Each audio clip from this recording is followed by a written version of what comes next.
Ó, tem uma situação aí que teve uma polêmica grande ontem envolvendo o Renato Gaúcho. Envolvendo o Renato Gaúcho e o Thiago Nunes, principalmente, que foi treinador do Grêmio. O que acontece? O Renato, ele foi para a entrevista coletiva e ele foi muito questionado sobre a ausência dele no treino de sexta-feira, porque ele deu folga para os jogadores no sábado e no domingo, ele deu folga no fim de semana e ele faltou ao treino de sexta-feira, que foi comandado pelo preparador Heverson Pimentel. O Renato foi para a coletiva, foi cobrado sobre isso, e aí ele questionou aí, foi questionado pelo Thiago Nunes e deu aí, soltou o verbo contra o Thiago Nunes, contra o César, que foi goleiro do Flamengo e também teria falado do Renato. A gente vai para um break rapidinho na Rádio Jovem Pan, seguimos no YouTube e a gente vai seguir aqui com esse debate sobre o Renato Gaúcho, já de volta à Rádio Jovem Pan. Bom, Mauro César Pereira, falando sobre essa situação do Renato, o Thiago Nunes, só para contextualizar, ele falou o seguinte sobre o Renato Gaúcho. A gente tem a arte aí, ele fala: o Grêmio não caiu em 30 dias, quando ele fala do rebaixamento do Grêmio. É um processo que o time já não vinha bem. Tem que ter tempo para o processo de transição. Tinha jogador que precisava sair. O próprio Maicon teve muitas lesões, não conseguia jogar. O Grêmio teve um problema seríssimo de preparação física. O Heverson Pimentel, que é o preparador físico, quando eu cheguei, já estava tentando melhorar. Os caras jogavam futevôlei fora do horário de treino para compensar o que não treinavam. Tivemos que acabar com algumas coisas ali dentro que eram surreais. O futebol não estava tão profissional como deveria ser. Quando a gente começa a sistematizar algumas coisas, gera a discórdia, atrito e divergência. Já o César, ex-goleiro do Flamengo, ele falou sobre o trabalho do Renato. Acho que ele tentou de todas as formas. Ele fez o melhor que podia. Tentou passar todo o conhecimento que tinha. Não é simples treinar jogadores tão capacitados e experientes. Às vezes, com um time que joga de uma maneira há muito tempo, é difícil você fazer uma situação diferente. Nosso grupo anseia muito por trabalhos táticos e talvez possa ter faltado um pouquinho. É aí a declaração do César. A gente tem a declaração do Renato reagindo aos dois. Vamos colocar aí a declaração do Renato e depois o Mauro César Pereira e toda a mesa fazendo uma análise se tem razão, se o Renato tem razão na forma como ele respondeu, se as críticas têm razão também. Abre aí a declaração do Renato Gaúcho sobre toda essa situação.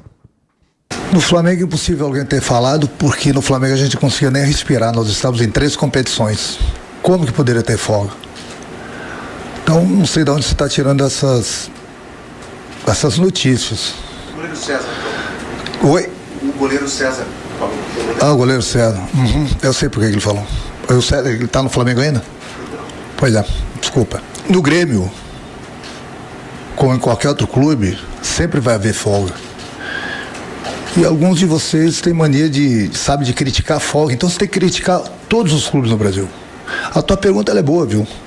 Mas você tem que criticar todos os clubes do Brasil, porque todos os clubes dão folga. Sobre o Thiago Nunes, ele já tinha feito algumas críticas atrás e eu me calei. O que o Thiago Nunes ganhou até hoje? Muitas vezes aqui no Grêmio, os jogadores pediam para que eu acabasse o treino, porque o treino estava sendo muito puxado. E eu sempre treinei bem meu clube. Eu acho que os 8 títulos, mais ou menos, que eu ganhei aqui, eu acho que foram meus jogadores jogando futebol. Então, vamos jogar futebol, né? Olha aí, ó. Essa é a resposta do Renato. A gente leu aí a crítica, principalmente do Thiago Nunes, e uma declaração ali do César.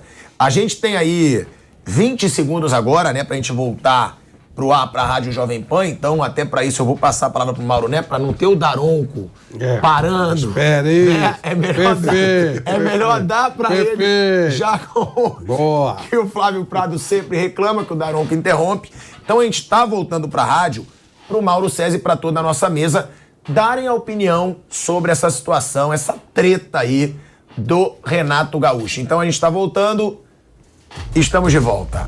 De volta à Rádio Jovem Pan, agora na rádio e no YouTube, para falar aí dessa declaração polêmica do Renato atacando o Thiago Nunes, depois das críticas do Thiago de que a preparação física era muito ruim quando ele chegou no Grêmio, fruto ainda do trabalho do Renato Gaúcho. Mauro. O que eu vou dizer sobre isso? Não tem nada que falar. Nada, falar o quê? Eles que se entendam. Ou que não se entendam. Falar o quê sobre isso? Mas você acha que alguém tem uma parcela de razão? Eu não tenho a menor ideia. Thiago, é o Renato? Eu não tenho a menor ideia. Eu não estava lá para saber. O Thiago constatou uma coisa e falou o que ele acha. O Renato rebateu.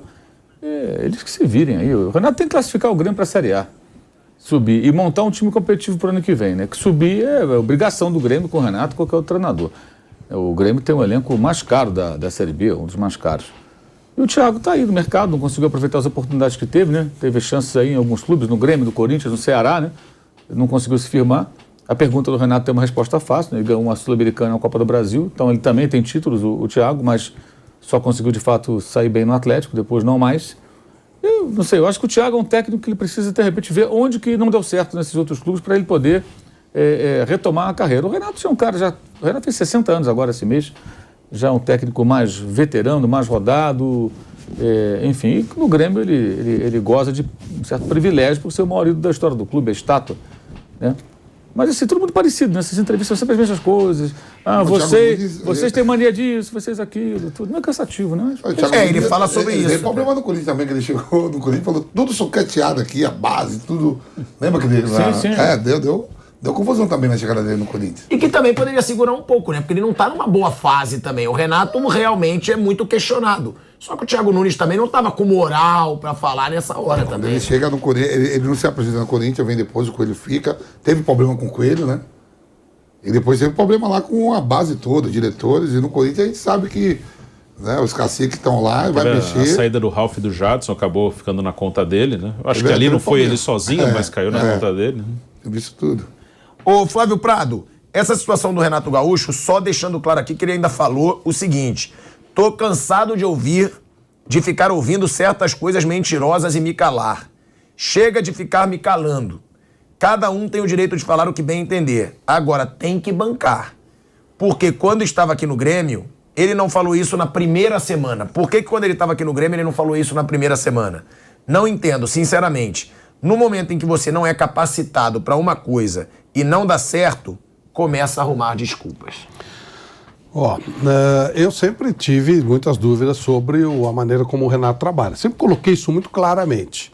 E realmente imagino que o Thiago não inventou essa situação. Só não sei se valeria colocar isso e gerar toda essa situação. Foi colocado aqui, né? O Thiago, depois que ele saiu do Atlético, ele não conseguiu se acertar. Quando ele falou que o Corinthians estava sucateado, também era uma verdade. Só que se arruma um problema, arruma outro, o resultado não vem, a coisa fica mais complicada para ele. Não sei como é que vai ser a sequência de carreira dele em cima disso, né? E o Renato, ele tá na casa dele, ele tá no Grêmio, lá ele pode fazer o que ele quiser. Eu não gosto dessa coisa, eu ficaria incomodado se eu fosse o responsável por um time, e aí o treinador dá folga no sábado e no domingo e já não vai na sexta. Eu não gostaria disso. Mas se o Grêmio deu a ele essa condição, ok, ele está usufruindo daquilo que ele conseguiu, que ele conquistou dentro do clube. Tá tudo bem. Vanderlei, você queria falar alguma coisa? Eu queria dizer o seguinte, que essa briga, eu acho que nunca, sempre teve um gatilho antes de chegar nesse tipo de declaração. Deve ter alguma rota de colisão entre esses treinadores antes dessa declaração que incomodou um ou outro. Há sempre um processo de intriga, um processo de fofoca, são coisas que chegam aos ouvidos e aí cria esse tipo de problema. O Mauro falou que realmente eles que se entendem, é verdade. A gente não sabe exatamente todo o conjunto da obra aí, tudo o que aconteceu entre eles, ou o que os jogadores se incomodaram com isso ou com aquilo. Mas que criou-se uma rota de colisão e você não vai perceber que eles estarão juntos em nenhum churrasco, Asmar. Bom, o que você tá... Não terá churrasco dos dois? Não, nem esquece. Um servindo o outro, petinho, nada, zero. Picanha, Nada de permuta. Tem uma permuta lá, vou te convidar. Não vai. Nada. Então, isso já era. Já faz parte do passado. É isso.